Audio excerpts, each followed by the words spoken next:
Welcome to Audio Carnage Podcast. Today we have Sons of Gulliver. Guys, thank you very much for coming on. To start out, starting from the right, go ahead and just introduce yourself for anybody who's not watching. Justin, bass player and singer. Well, my nickname is Dolphin. He called me Gonzo, whatever, and the drummer. Okay. How long have y'all been a band? A little over a year and a half, I guess, right? I can't remember. I think it's right, about a year and a half. Whatever he says. Fair enough. What other bands have y'all been in the area? I've been in a ton of bands in DFW. Let's see, I was in Stone Road and Anything But Human, a bunch of other kind of no-name bands over the years. And he just moved here recently from Spain, so this is his first band here in How long Texas. have you been here from Spain? 5 years. I mean, I got here like 2018. Okay. What's some of y'all's like primary influences, whether it be for this project and then also for like outside of the project? You know, anything that's you really love. That I love technical death metal and I play that, but really I don't have all that. I like lots of different things. Very nice collection. So what's some of y'all's big influences that you would say? I'd say Caius, Motorhead. Those are probably the biggest two. Queens of the Stone Age. Who else do you think? I mean, For Black you. Sabbath. I mean, it's like Black Sabbath. probably the main thing is Sabbath. Like, Yeah. I mean, I'm not really a metalhead, but Black Sabbath for me is like the biggest thing ever. Well, I mean, what about other than metal? Well, I'm into blues music and rock and roll music, but I mainly listen just to old blues and stoner music. What's like, some of your favorite blues artists? Well, hard to say. Freddie King is like my favorite blues singer ever, but I'm really into Robert Johnson and really old stuff, and I don't know. I really like Texas blues. Like, There's some good Texas blues. well, Freddie King, but Lightning Hopkins is kind of my heroes. And it was And Blind Lemon. Was any around here? Blind Lemon Jefferson was Yeah. from Dallas, and Yeah. Lipscomb, he was from Dallas too. I'm really into old blues stuff that sounds crappy. And Yeah, then- the low fidelity. Yeah, and then stoner fussy things. That's The that's blues, his influence with blues kind of helps with this project too. Most definitely. Where is everybody originally from? For yourself, and then what part of Spain? Well, I was born in Argentina, Okay. but my family is from Spain, so I was born Spaniard. But well, in Spain, if your father is Spaniard, you're a Spaniard. What would you consider home? Like the place you spent the most time? I'm not sure. Probably Barcelona. Fair enough. It's like I don't feel attached to any place Okay, fair that enough. much. It's like I grew up in Barcelona, but knowing I wasn't from there. Yeah, he's toured all over Europe too. Oh, so that's awesome. No, Yeah, I mean, no I one mean- place is called home. I've been around, and then you realize like it's kind of a pointless thing that I'm from here, because there's cool people everywhere. So I don't give really much of a fuck about that. And I have to say, like, where is home probably would be Barcelona, but so far Dallas is a good place to be. Yeah, Dallas is awesome. What about you? Where'd you grow up? I'm originally from Muscle Shoals, Alabama, and I moved here when I was probably 10 years old, and I've just been here ever since. Just Dallas, or like where are y'all Arlington. located out of? Well, I live out in Terrell, which is kind of west, a little bit past Forney and Mesquite and all that. Mm-hmm. He's Garland, right? Yeah, I live in Garland. White Rock. Okay. White Rock, yeah. Yeah. So we identify as Dallas band because that's where we play the most often. I mean, my band's in Denton, but we fall into the Dallas scene. Yeah. So if you're talking to most people who don't know the Dallas area, where you from? Denton? What? Just north of Dallas. Yeah, it's north of Dallas. Yeah. So what's your favorite local venue? It could be alive or dead because we've lost so many great local I know. venues over the There's years. so many that's closed down recently. Like one of our favorites was O'Reilly's. We loved O'Reilly's was always good. Yeah, but we always loved playing there.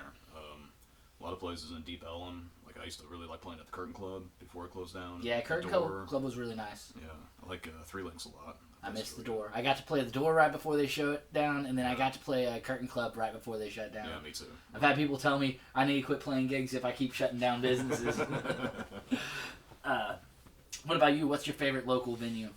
Probably Three Links, because I saw their Bram Bjork, and it was cool. And we played there once, and I mean, I really like the Bellum because of the history.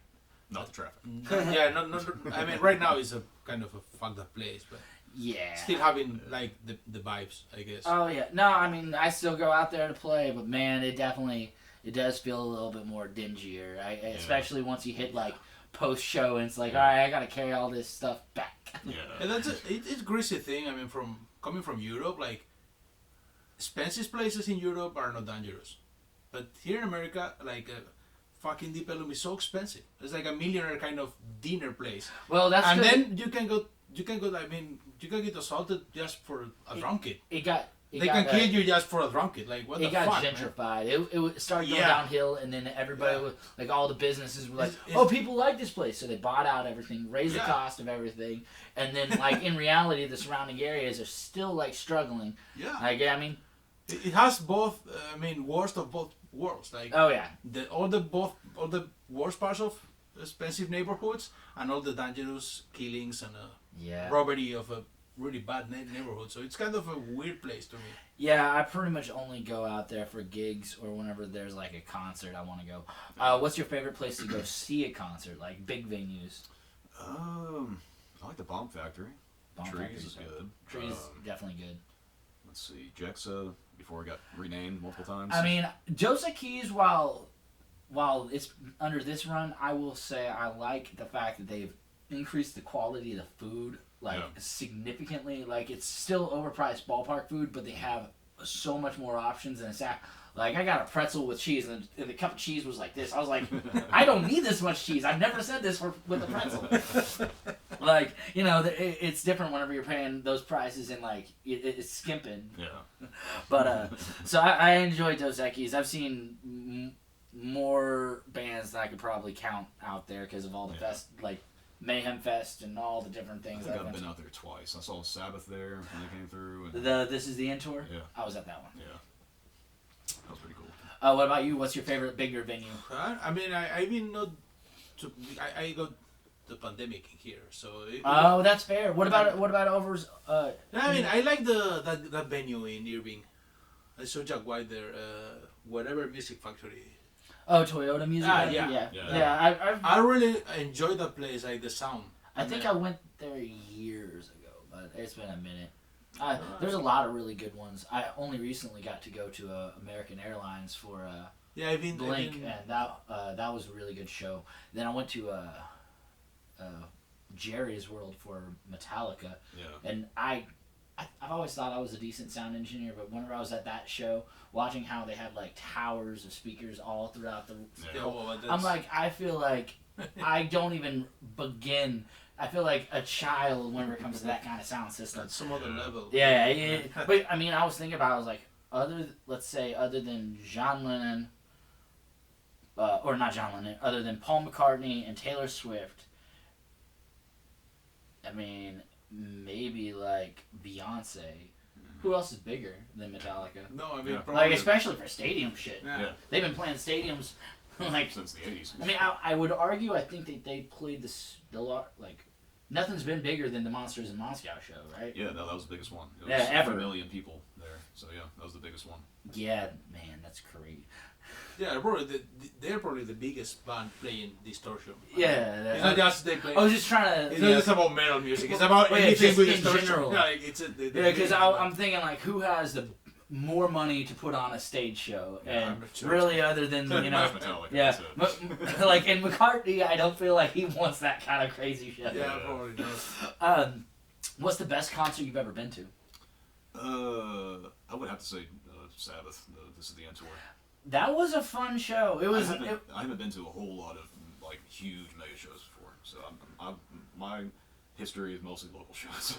Hey, and that's good. I mean, the DFW has a strong local scene. Yeah, very strong. Yeah. What about you? What's the best large show that you've ever been to? I've been to 1 million shows. I don't know. I understand that feeling. It's hard for me to narrow it down. Now, this past year made it easier. I went to the When We Were Young Fest out of Vegas.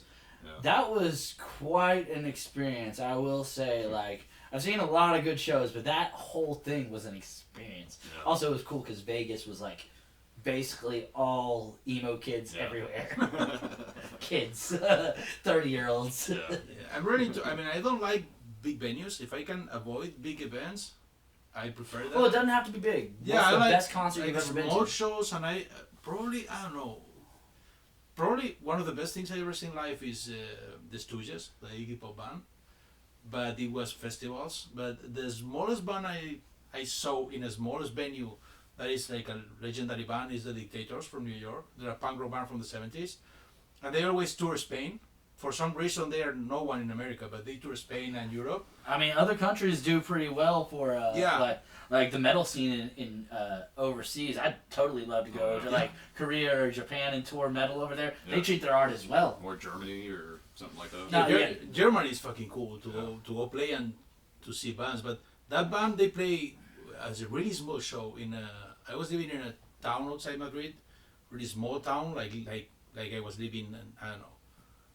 It's called Leganés, but it's a fucking small town, working class people town, and they came to play like 2 minutes from my home in a like a I don't know, really small bar. Like you have them in here. Can't And beat that. it was pretty cool because the guitar player of the Dictators is Ross the Boss from Manowar. Mhm. So you had that guy in here, like Yeah. the whole fucking show. And he's a fucking big guy playing. I mean, he's a master guitar player, but actually he really is like, this guy's a fucking legend. He's been around since the 70s. And that show was, I mean, it keeps in my mind like, what the fuck, man, I'm watching Ross the Boss in my fucking face. And probably that was my favorite show ever, but I'm not sure I've been to 1 million shows. It's hard to go through and catalog them all, but Yeah. there's always those standout ones. And Yeah. that question has gotten a lot of really good stories out of musicians. What's your favorite show you've ever played? Ooh. I played Trees a few years ago with another band. That was a kick-ass show. Getting to play a stage that you've always like seen crazy shows at is always fun. Oh yeah, I think didn't Nirvana play at Trees at some point? I believe it was the old. I think Trees switched locations. Oh. I might be wrong about that, but yes, Nirvana famously got in a Kurt Cobain famously got in a fist fight with the bouncer at Trees. Like that's a notorious story. Oh, that's how Jocko died. I'm pretty sure that they moved locations between, but I might be wrong. But you know how Dallas be. Yeah. So yeah, Trees is good. What Yeah, about for Trees. you? Well, I have several best shows in my life. Like, happily, I got to play in front of some of my heroes, and I get to meet them and work with them. And one of my favorite shows ever in my fucking life is in Stockholm.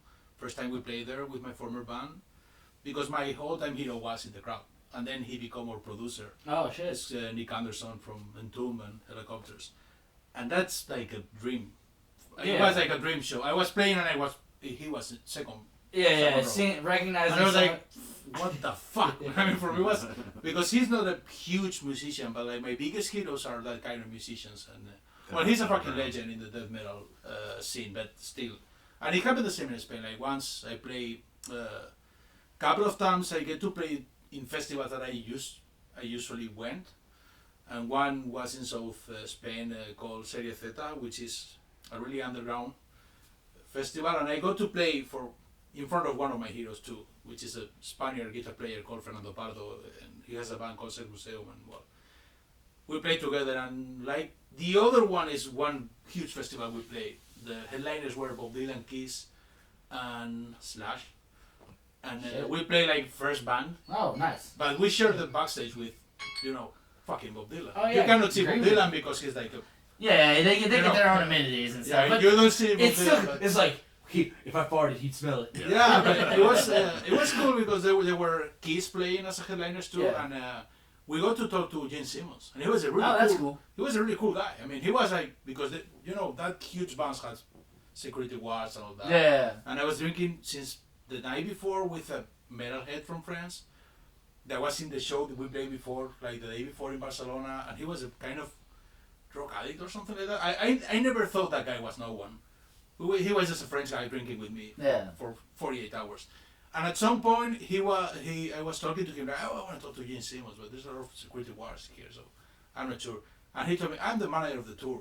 No problem. Go talk to him. I was like, Oh. what the fuck? You're the manager? Yeah, I'm the manager of the And I was like, well, cool. But then Gene Simmons was like, pretty cool. I mean, he was Was he in full getup or was he? No, he was. He got up like in pajamas or something with Yeah. his whole family, and he was like just drinking coffee and talking around. Yeah. I mean, they were pretty. I mean, the only one who acted like a rockstar was Paul Stanley, but the rest they were like, I don't know, regular guys. I mean, that typically is what it is. You gotta be a special breed of people to be a musician. Yeah. I mean, he was pretty cool. He talked to anyone. He got pictures to almost everyone in there, and so it was pretty cool actually. So, what was the first song that we heard? That was Desert Boogie. Anything of note about this song? How long you had it? That was, I think, one of the first songs we wrote together.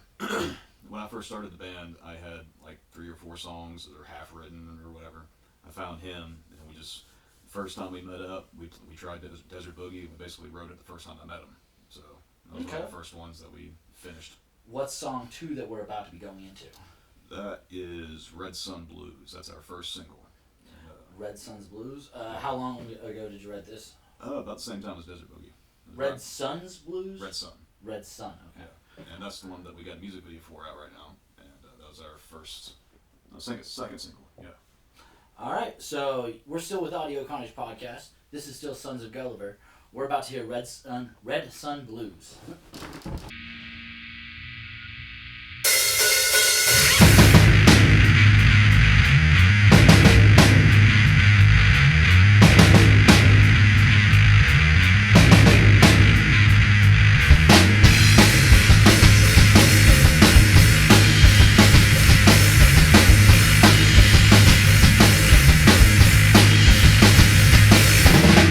Not sure it was the last woman I felt.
back to Audio Carnage Podcast. You just heard Red Sun Blues by Sons of Gulliver.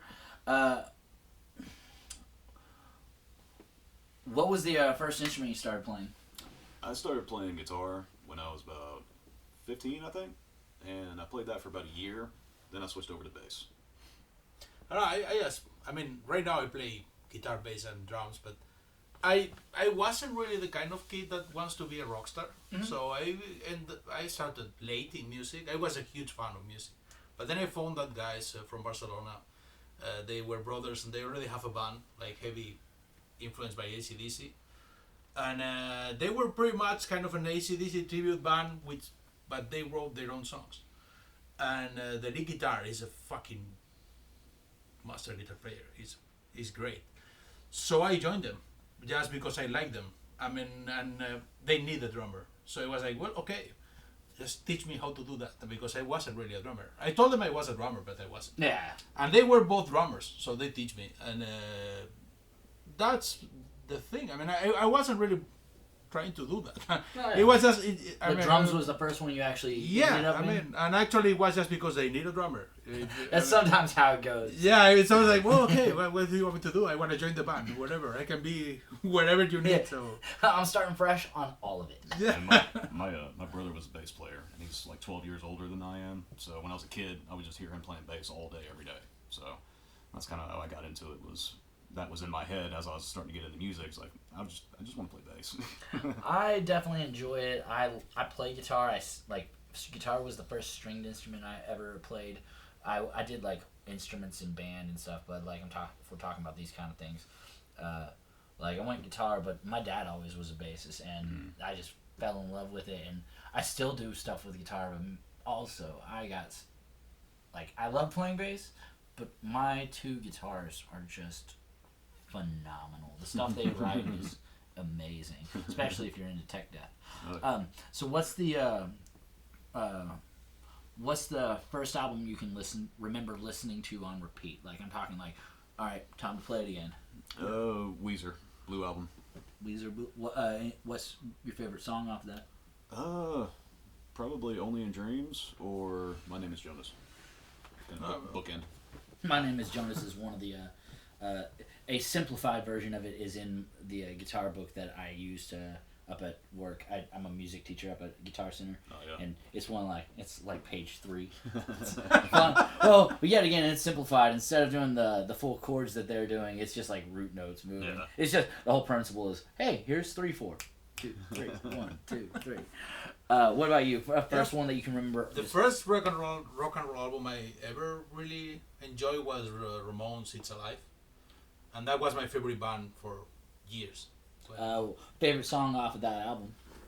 I'm not sure. Probably "Susie's a Headbanger," or I remember like that song "Here's Today, Gone Tomorrow," which is pretty, I don't know, fucking amazing song. I mean, I really never listened before.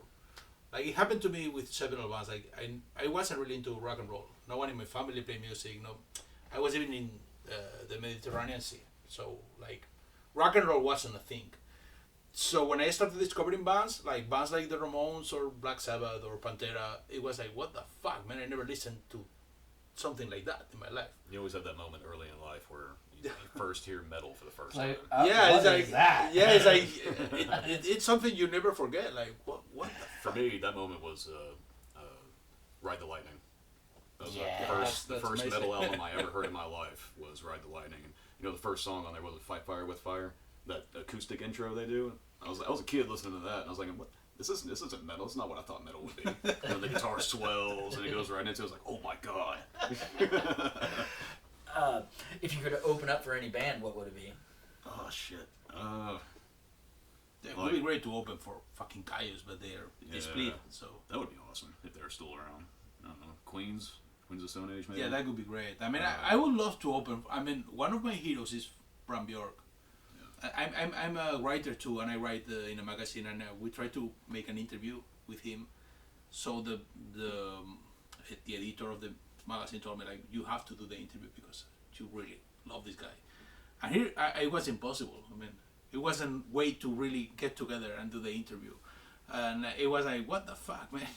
And actually, I would really love to, like, have. I mean, the option to open for him would be fucking great. Even more than opening for Queens of the Stone Age. I know he's not big right now, but it doesn't have to be big. It has to be what you want. Still, like if Lemmy was still around, Motorhead would be pretty. Oh yeah, fuck man, yeah. I mean, peace. yeah, sure. Fucking Lemmy. I mean, there's no one bigger than Lemmy. If you think about it. Lemmy is God. Yeah, not even more. Is it who Lemmy would in a himself? fight, Lemmy or God? Trick question. Trick question. Is God. What's your favorite instrument brand? Rickenbacker. Can't go wrong with a Rick. Yeah. I play the V bass, but my backup is the Rickenbacker. Yeah, I plan on getting one of those soon enough. I really like a Rick. I like Rickenbacker, Guild. I love Guild basses. I actually like a lot of Gibson basses too. Like the RD bass. It's probably one of the best sounding basses I've ever played in my life. Yeah, you should see my Roscoe. I fucking love that. I got a Roscoe custom shop that I was gifted. It's just so nice. I mean, I would say actually a guitar brand. Guild is my favorite guitar brand because of Muddy Waters. He used to play a Guild guitar that I love. But actually, if I had to say like a drums, probably I don't know. I like Ludwig and Pearl. That's actually my drum kit is. What about for cymbals? Yeah, cymbals, bass T probably. That's. I mean, I like them, but I use like a Ludwig bass drum and then Pearl from the 70s toms. So probably both are my favorite. Do you have any family members who are musicians? You kind of answered this. Yeah, my brother, he's a bass player too. I don't know if you're familiar with Americana country music at all. A little bit. You know Jason Isbell, ring a bell? My brother is his bass player. Jason Isbell in 400 Unit. They've won like I think 4 Grammys so far. Shit. Yeah, he's done soundtracks for movies and stuff like that. And, get him on the podcast. Yeah, but yeah, he's been playing bass since before I was born. So that's kind of my inspiration how I wanted to start playing bass. So yeah. Actually, I don't have any. Well, my uncle used to play music like folk Argentinian thing, but I already was a fan of his brother before meeting him. Yeah, I was like, I was really into any kind of American rock and roll, but it was fun because when I met him first, I was planning a trip to Massachusetts, and I didn't know he was from Alabama. I thought he was just a Texan. I don't know. Yeah. And actually, it was fun because I didn't know he was a little brother of Jimbo, and I was like, I'm already fan of Jimbo. I mean, I'm already follow your brother in the social media, and I into what he's doing. It was like, fuck, man. Yeah, we actually went down to Tennessee to visit my brother to record with him because he had a home studio. So we went down there and recorded a couple of tunes, and he got to meet him. We stayed there a couple of days. So yeah, that was pretty cool. Awesome. That was pretty cool. I can imagine that'd be a lot of fun. Oh yeah. What's your favorite song to perform? Our songs or just like of yours. Probably either Red Sun Blues or Nothing But Human. I think Feeding the Horse is really fun to play. Yeah, I know. Desert Boogie is like probably Desert. I like Desert Boogie because the first time I met him, like the first rehearsal, first time I saw him, he played that song, and we recorded somehow on the cell phone, and it's still the same. Yeah, but we did that first time. I just was following him, but it's still the same. I mean, we recorded like because actually when I was trying to make like a demo at home, he told me that little recording you should do the same. Yeah. And we did the same, and it's like this song we barely know each other. I was like, I saw him, and I was like, well, okay, play that song and I follow you, and still the fucking same. So probably it's my favorite song ever in my life because it's like never happened to me before. Like yeah, it just kind of happened. Yeah, it was like just out of the blue, and it was like, what the fuck, man? Yeah. This is cool.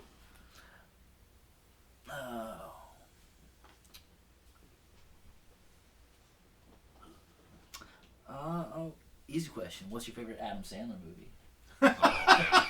Fine, man. I like Adam Sandler. My favorite one is probably Uncut James, and that's not a comedy. Yeah, I mean it doesn't have to be. Uncut James, that movie from Netflix, I think. He's like a trader. Or oh yeah, no, I know what you're talking about. Uncut Gems. Yeah, Uncut Gems. No, it's really good. Another one that I like that was on Netflix that was his run is The Cobbler.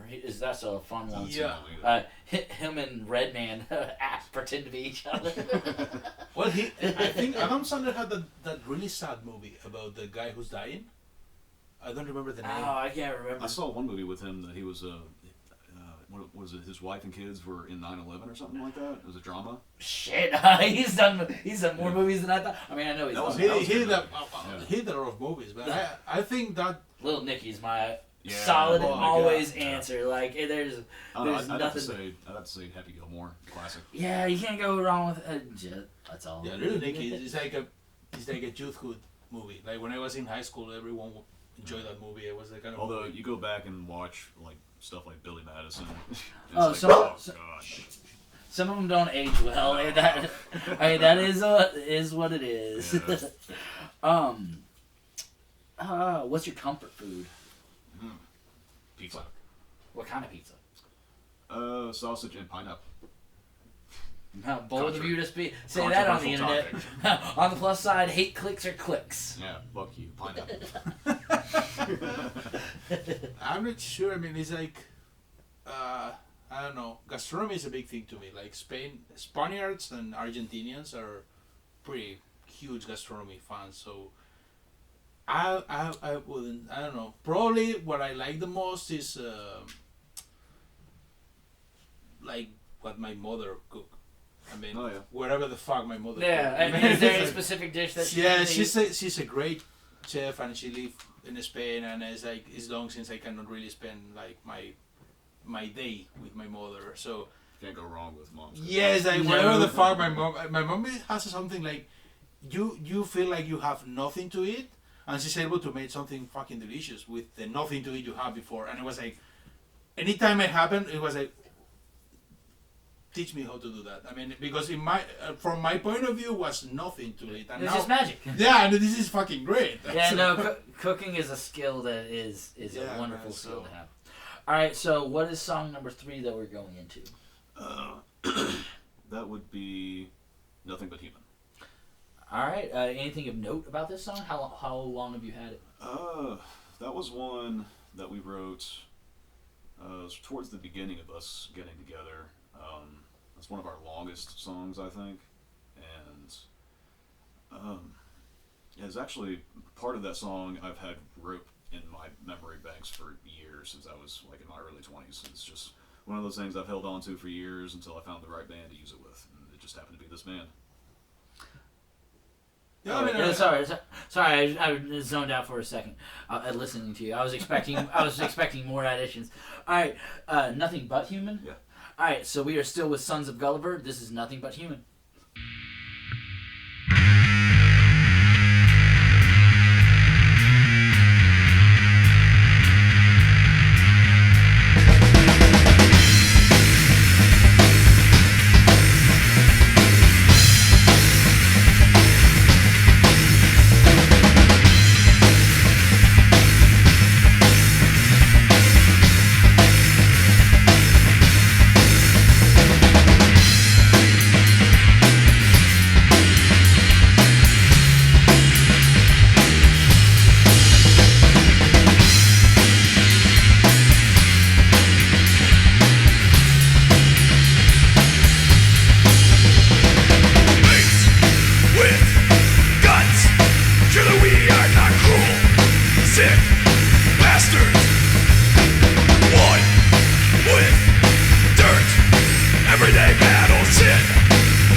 Destiny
Welcome back to Audio Carnage Podcast. That was Nothing But Human. This is still Sons of Gulliver.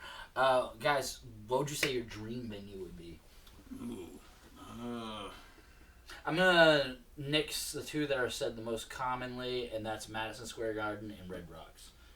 Those two are easy wins. Probably Whiskey Go-Go.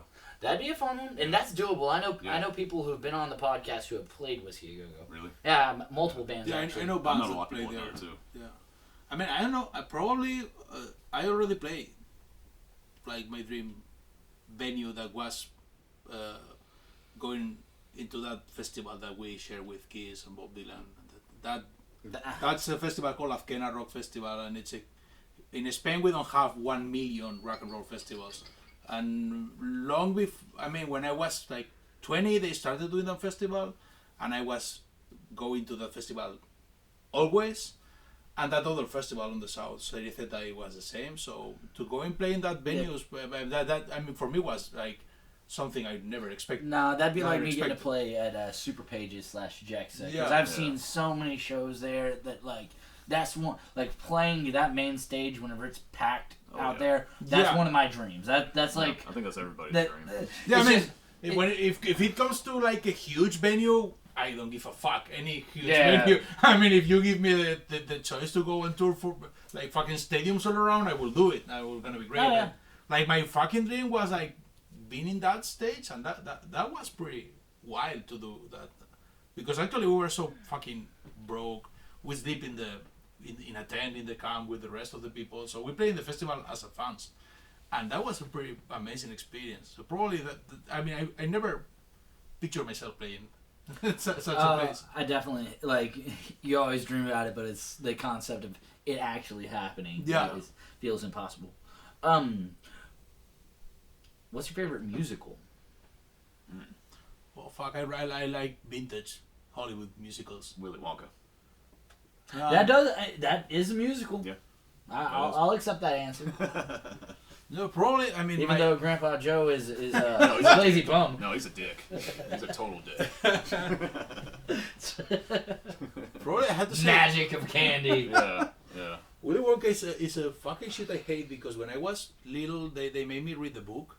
And it's nothing like that. And they made me read that, and it was like, this is the fucking worst thing I ever did in my life. I was like 12, and then I become fan of Roald Dahl, but that was a really fucked up experience, and I fucking hate Tim Burton and Johnny Depp, and I saw Willy Wonka, and I was I'm talking about the old one, not this. Yeah, I know. One. You're talking about that Gene Wilder. That blonde actor, I don't remember. Yeah, the name. Gene Wilder. Yeah, Gene Wilder. What's your favorite musical? Then? Actually, my favorite. Mine's Sweeney Todd all day. Oh yeah, I forgot about Sweeney Todd. I should have said that. Can I change it? Nope, too late. Fuck. No, my favorite one probably, the one that really I saw 1 million times, and it really hit my life was Oh Brother from the Coen Brothers. Oh yeah, Oh Brother, We're Out There. Yeah. Oh yeah, oh that's such a good one. That really changed. That is such a good one. I don't even. I forget to even think of that as an actual musical, even though it is. It is. It's so good. Yeah. And actually, it is like it made me into Robert Johnson, which is. I have several tattoos, and I wrote 2 books about him. I love him, and that was the first time I got into real American blues stuff. And it was the first time I realized how that world works. Was it like a window? And after that movie, I started reading books about that. So that fucking movie really knocked me out. That's a great movie. I've never had anybody answer that one, but that's a phenomenal movie. No, but actually, my favorite one is that typical. Actually, the one I really enjoy the most. Gene Kelly musical, the typical one. Singing in the Rain. Oh yeah. No, that's a classic one too. Yeah, I saw that since I'm a kid 1 million times, and I really like it. So at this point, we're to the self-promotion point. Where can we find y'all on social media? So we're on Facebook, Instagram. We got music on Spotify. What are the links? Or I was trying to find you earlier. Is it just Sons of Gulliver? Or is it Sons of Gulliver Band? What? Sons of Gulliver Band on Instagram, and we got links on all the social media that takes you to all the music anywhere, YouTube, Spotify, and all that good stuff. What about personals? Y'all want to give a shout out to y'all's personal socials? Or you're good. No, you can find me if you want to. I don't care. Fair enough. When's your next show? The next one is January 28th at Rubber Gloves. This will not be out by then, Nope. but it's a good little like timestamp. So if we see you there, we're glad you came. All right. So what's our next song that we're gonna hear and close us out? That is a new one that we wrote a little while back called Feeding the Horse. It's just a fun, high-energy rock song. All right, guys. Feeding the Horse, Sons of Gulliver. Thanks for watching Audio Carnage Podcast.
She let me go.